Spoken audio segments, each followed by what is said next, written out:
Hello everyone. Today in this class we are going to discuss a very important topic, that is your nomenclature. And nomenclature of what? Since we are studying chapter 4 of NCERT Science class 10th, the naming or the nomenclature is about organic compounds. So nomenclature is we have to name the compounds. Okay. So name are given to organic compounds on the base of certain rules. कुछ rules हैं IUPAC द्वारा दिए गए, जिसके according जब हम उनको follow करते हैं हम हर एक ऑर्गेनिक कंपाउंड को एक डिफरेंट नेम देते हैं. Okay, it can be followed by understanding the example. तो हम क्या करेंगे, हम हर एक रूल को अंडरस्टैंड करेंगे विद एन एग्जाम्पल, और last of this class we will try to solve some of the example. Topic थोड़ा सा डिफिकल्ट है, so I need more concentration from other videos. आज आपको थोड़ी सी ज़्यादा कॉन्सेंट्रेशन बनानी पड़ेगी.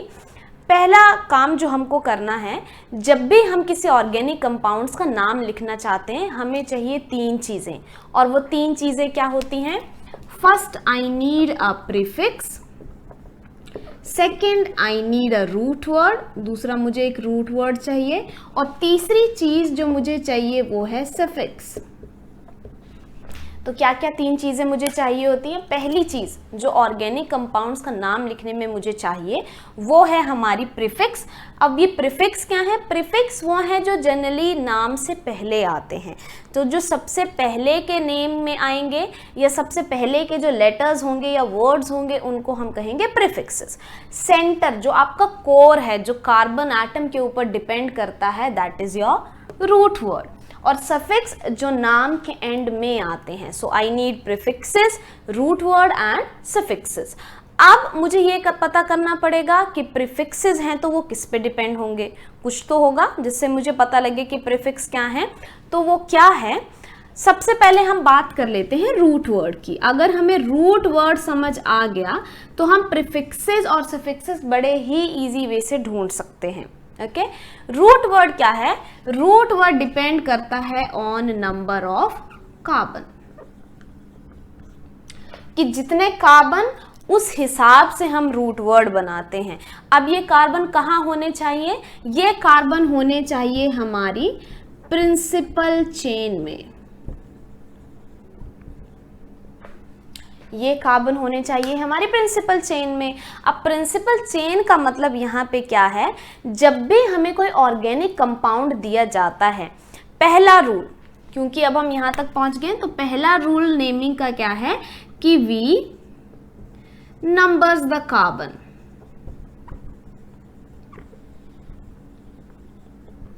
जो भी हमें ऑर्गेनिक कंपाउंड दिया जाता है उस कार्बन्स की हम नंबरिंग करते हैं. जब भी आपको नंबरिंग करनी है you have to take care of two things. एक, आप जब नंबरिंग कर रहे हैं आपको कॉन्टिन्यूशन ऑफ बॉन्ड चेक करनी है. फॉर एग्जाम्पल, मैं थोड़ा साइड में इस एग्जाम्पल को बना रही हूँ. मान लीजिए आपके पास ये ऑर्गेनिक कंपाउंड है, यहाँ मैं H रहने देती हूँ, here I will right CH3. अब इसे मैं दूंगी कार्बन नंबर 1, इसे कार्बन नंबर 2, इसे कार्बन नंबर 3. ओके, मैं ऐसा नहीं कर सकती कि इसको कार्बन नंबर 1 दे दिया, इस वाले को छोड़ दिया और अगले को. I cannot jump from one bond to another bond. मुझे कॉन्टिन्यूशन ऑफ बॉन्ड चाहिए ही चाहिए. फॉर एग्जाम्पल, ऐसा भी नहीं हो सकता मैं इसको कार्बन नंबर 1 दे दूं और इसको मैं दे दूं कार्बन नंबर 3. अब आते हैं कॉन्टिन्यूशन ऑफ बॉन्ड. हमने डिस्कस कर लिया कि जब भी मैं किसी कार्बन को नंबर करती हूँ कॉन्टिन्यूशन ऑफ बॉन्ड आना बहुत ज़रूरी है. I need that continuation of bond. अब दूसरा चीज़ जो मुझे ध्यान में रखना है कि इस प्रिंसिपल चेन में मेरे मैक्सिमम कार्बन आ जाने चाहिए. तो मैं नंबरिंग उस हिसाब से करूँगी कि जो मेरे कार्बन है वो ज़्यादा से ज़्यादा मेरी प्रिंसिपल चेन में ही आ जाएं. ओके, जब हम एग्जाम्पल करेंगे आई विल इलेबोरेट मोर. तो जब भी हम रूट वर्ड निकालने लगते हैं हमें चाहिए number of carbon. Number of carbon कहाँ चाहिए? प्रिंसिपल चेन में. प्रिंसिपल चेन हम कैसे ढूंढेंगे? हमें जो भी एग्जाम्पल दिया है ऑर्गेनिक कंपाउंड का, हम उसमें चेक करेंगे कि सबसे ज़्यादा कार्बन प्रिंसिपल चेन में किस वे से आते हैं. Okay, no jumping from one bond to another bond, continuation of bond is also important. वहां से हमें मिलेगी प्रिंसिपल चेन, उसके जो कार्बन होंगे उस हिसाब से हम बनाएंगे किसी ऑर्गेनिक कंपाउंड का रूट वर्ड। अब रूट वर्ड कैसे लगते हैं इसका टेबल मैंने आपको पिछली वीडियो में डिस्कस किया है। अगर आपने वो वीडियो नहीं देखी है, मैं सारे ही लिंक जो है वो डिस्क्रिप्शन में शेयर कर रही हूँ ऑर्गेनिक केमिस्ट्री से रिलेटेड, आप वो वीडियो देख सकते हैं डिस्क्रिप्शन बॉक्स में जाके। तो हमने तब क्या डिस्कस किया था जब हमने रूट वर्ड टेबल किया था कि अगर एक कार्बन है द वर्ड इज मिथ, अगर 2 कार्बन है द वर्ड इज इथ। वैसे ही for different number of carbon हम यूज करते हैं डिफरेंट वर्ड्स। ओके, अब आते हैं रूट वर्ड हो गया। रूट वर्ड में क्या है कि नंबर ऑफ कार्बन मुझे चाहिए प्रिंसिपल चेन में। अगर प्रिंसिपल चेन में 4 कार्बन, सो आपका रूट वर्ड हो जाएगा ब्यूट। प्रीफिक्सेस क्या है? प्रीफिक्सेस बनते हैं उन ग्रुप से या उन पर्टिकुलर कंपाउंड जो कि बॉन्डेड है ऑर्गेनिक कंपाउंड में, उन ग्रुप से जो कि आपकी प्रिंसिपल चेन में नहीं आते हैं। Okay, I am taking the same example. अगर देखिए ये मेरी प्रिंसिपल चेन है 1 2 3, अब मैं यहां से यहां नहीं जंप कर सकती because there is no continuation of bond. तो ये आपकी है प्रिंसिपल चेन जो कि रिस्पॉन्सिबल है आपको कौन सा वर्ड देने के लिए? रूट वर्ड देने के लिए। और ये जो ग्रुप बच गया this is known as substituent group, कि ये प्रिंसिपल चेन में नहीं आया तो ये सब्स्टिट्यूएंट है।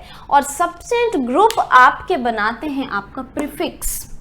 तो जब भी हम ऑर्गेनिक कंपाउंड का नाम लिखते हैं सबसे पहले हम लिखते हैं वो ग्रुप जो एक्स्ट्रा हैं, जो प्रिंसिपल चेन में आ नहीं पाए when I have done the numbering. Okay, अब क्या हुआ, इनके भी अपने नाम होते हैं। अगर CH3 ग्रुप है then the word will come methyl. Methyl क्यों? मीथेन का फॉर्मूला होता है CH4। यहां से जब मैं एक हाइड्रोजन माइनस करूंगी it will give me CH3, इसका नाम होता है मीथेन। एक हाइड्रोजन जब मैंने माइनस की मुझे मिला CH3, इसलिए इसका नाम है मिथाइल। सिमिलरली C2H6 होती है इथेन।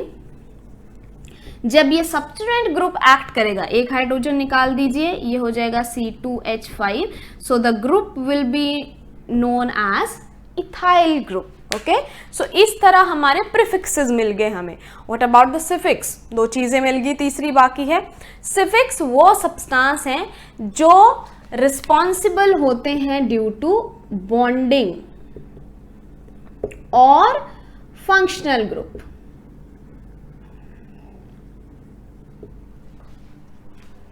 सफिक्स कहाँ मिलते हैं या सफिक्स हमें कहाँ से मिलेंगे? या तो हम कार्बन और कार्बन की बॉन्डिंग चेक करेंगे, साथ ही हम क्या करेंगे, अगर कोई फंक्शनल ग्रुप लगा है तो उसको भी चेक करेंगे। इसका एग्जांपल मैं थोड़ा सा और इलैबोरेट करके देती हूँ। जब भी हमने सफिक्सेस ढूंढने हैं, सफिक्सेस मतलब एंड ऑफ द नेम जो भी वर्ड्स या लेटर्स आएंगे और the words with which your organic compound name will finish, वो आपके आते हैं सफिक्सेस। अब जब मैं बॉन्डिंग की बात करूं, आपके पास कोई ऐसा कंपाउंड है जिसमें कार्बन कार्बन सिंगल बॉन्ड होगा, मतलब सैचुरेटेड हाइड्रोकार्बन्स दिए होंगे, आपका जो नाम है कंपाउंड का वो खत्म होगा ANE से। दूसरी बार में कार्बन डबल बॉन्ड कार्बन, नाम खत्म होगा ENE से। तीसरा तरफ का कंपाउंड अगर कार्बन कार्बन के बीच में ट्रिपल बॉन्ड है, नाम खत्म होगा YNE से। ये टेबल भी मैंने आपको पिछली वीडियो में करवाया है, you know from where to watch that video. आते हैं टॉपिक पे वापस। तो अगर कार्बन कार्बन में सिंगल बॉन्ड है, वर्ड यूज होते हैं ANE, डबल बॉन्ड है, लेटर्स यूज होते हैं ENE, और अगर आपका ट्रिपल बॉन्ड है कार्बन कार्बन के बीच में, आपके लेटर यूज होंगे YNE। ये तो बात हुई जब हमारे पास कोई फंक्शनल ग्रुप नहीं दिया है। ओके, अब आते हैं कि आपने बॉन्डिंग तो चेक कर ली, पर साथ ही उस एग्जाम्पल में एक फंक्शनल ग्रुप भी दिया है। फंक्शनल ग्रुप हम पहले डिस्कस कर चुके हैं, OH है अल्कोहल के लिए, CHO है एल्डिहाइड के लिए। Similarly all other functional group है, मैं इन दोनों से ही डिस्कस कर लेती हूँ पहले। अब क्या होता है, यहाँ तक हमारा जो भी क्राइटेरिया था वो फुलफिल हो गया। अब क्या हो गया, फंक्शनल ग्रुप भी उसी एग्जाम्पल में लगे हैं। तो व्हाट आई विल डू, नाम इन सफिक्स से ना खत्म होके फंक्शनल ग्रुप के सफिक्स से खत्म होगा। अगर किसी ऑर्गेनिक कंपाउंड में सफिक्सेस या फंक्शनल ग्रुप लगे हैं तो सफिक्स मेरा बॉन्डिंग वाला सफिक्स ना होके क्या हो जाएगा, लास्ट लेटर वो वाले लगेंगे जो किसी फंक्शनल ग्रुप के नाम के होते हैं। ओके, फॉर एग्जाम्पल OH के लिए आपका वर्ड होता है OL, एल्डिहाइड के लिए आपके वर्ड्स होते हैं AL। ओके, अब आते हैं लास्ट रूल में कि जी हमें पता लग गया बॉन्डिंग अगर दी है तो सिर्फ बॉन्डिंग का नाम, अगर फंक्शनल ग्रुप दिया है तो बॉन्डिंग और जो फंक्शनल ग्रुप के लेटर्स हैं जो नाम है वो आते हैं सफिक्स में। इसमें छोटा सा एक मॉडिफिकेशन है, जब ये बॉन्ड भी प्रेजेंट हो और फंक्शनल ग्रुप भी प्रेजेंट हो और फंक्शनल ग्रुप का नाम किसी वॉबल से शुरू हो रहा हो, तब हम लास्ट का ई मेंशन नहीं करते हैं बॉन्डिंग वाला। ओके, जनरली मुझे क्या लिखना चाहिए था, ANE और उसके बाद OL, अगर मेरे पास अल्कोहल ग्रुप लगा होता मेरे गिवन एग्जाम्पल में। पर अकॉर्डिंग टू द रूल हम क्या करते हैं, अगर मेरे पास एक ऐसा फंक्शनल ग्रुप लगा है कंपाउंड में जिसका नाम वॉबल से शुरू हो रहा है, मैं बॉन्डिंग का लास्ट ई नहीं मेंशन करूंगी। ओके, अब मैं इनको कंपाइल कर देती हूं ऑल द रूल्स को और फिर हम डिस्कस करेंगे कुछ एग्जाम्पल। स्टेप याद रखिएगा, पहले हम प्रीफिक्स लिखते हैं, फिर हम रूट वर्ड लिखते हैं और लास्ट में हम लिखते हैं हमारे सफिक्सेस। अब पहला रूल क्या है, find out the principal chain. हमको प्रिंसिपल चेन ढूंढनी है जो हमको क्या दे दे, रूट वर्ड दे दे। सेकेंड थिंग जो हमको ढूंढना है, हमको इसी के साथ मिल जाएंगे सब्सिट्यूएंट ग्रुप्स। जैसे ही प्रिंसिपल चेन बनाएंगे, जो प्रिंसिपल चेन में नहीं आया वो हमारे हो गए सब्सिट्यूएंट ग्रुप। तीसरा है आफ्टर सब्सिट्यूएंट ग्रुप मुझे देखनी है कार्बन कार्बन की बॉन्डिंग, कार्बन कार्बन की बॉन्डिंग और साथ में अगर कोई फंक्शनल ग्रुप लगा है तो वो भी चेक करना है। And the fourth rule is if functional group is present, कि अगर कोई फंक्शनल ग्रुप पड़ा हुआ है या लगा हुआ है, then do not mention E of ANE, ENE and YNE। अब ये फंक्शनल ग्रुप कौन सा प्रेजेंट होना चाहिए, जिसका नाम किससे शुरू हो रहा है, एक वॉबल से शुरू हो रहा है। ओके, अगर आपके पास कोई ऐसा फंक्शनल ग्रुप है जिसका नाम वॉबल से शुरू नहीं हो रहा है, then this fourth rule is not applicable. आप पूरा का पूरा चंक उठा के लिखेंगे, या मानी कि ENE भी लिखेंगे, YNE भी लिखेंगे and then you will write the name. Okay, आते हैं कुछ एग्जाम्पल पे। मैं एग्जाम्पल रैंडम ले रही हूं, आप एग्जाम्पल बुक से भी टैली कर सकते हैं। तो मेरे एग्जाम्पल जो हैं मैं ट्राई करूंगी कि सारे के सारे रूल आपको एक ही एग्जाम्पल में एक्सप्लेन कर दूं। ओके, मैंने ले लिया एक ब्यूटेन CH3 HCH3 डन। अब क्या हुआ, जब मैं नंबरिंग करूंगी 1 2 3, ये एक प्रिंसिपल चेन। कुछ लोग ये भी कर सकते हैं कि नंबरिंग को ये कर दिया 1 2 एंड 3, तो उनकी प्रिंसिपल चेन बनेगी ये वाली। ओके, तब आपका ये ग्रुप सब्स्टिट्यूएंट हो गया। अब क्या है, चाहे मैं किसी भी डायरेक्शन से कहीं को भी मूव करूं, keeping in mind continuation of bond आपको रखनी ही है। आपके पास हाईएस्ट कार्बन नंबर कितने आ रहे हैं, 3। ओके, सो यानी कि आपके नंबर ऑफ कार्बन है 3 किसी प्रिंसिपल चेन में। मैं इनमें से कोई भी एक प्रिंसिपल चेन चेक कर सकती हूँ। ऐसा जरूरी नहीं है कि मैंने लेफ्ट टू राइट नंबरिंग की है, सो ये हार्ड एंड फास्ट रूल है, लेफ्ट टू राइट नंबरिंग की है। पहले आप जब भी नंबरिंग करना शुरू करते हैं, आप हिट एंड ट्रायल मेथड कर सकते हैं। आप जहां से भी आपको लगता है नंबरिंग करना शुरू करेंगे, तो आपके पास नंबरिंग करने के 5 या 6 तरीके होंगे किसी किसी मॉलिक्यूल में। आप कैसे चूज करेंगे कि कौन सा मॉलिक्यूल की नंबरिंग करेक्ट है, जिसमें आपके मैक्सिमम कार्बन एंटर हो जाएं, आपको वो प्रिंसिपल चेन सेलेक्ट करनी है।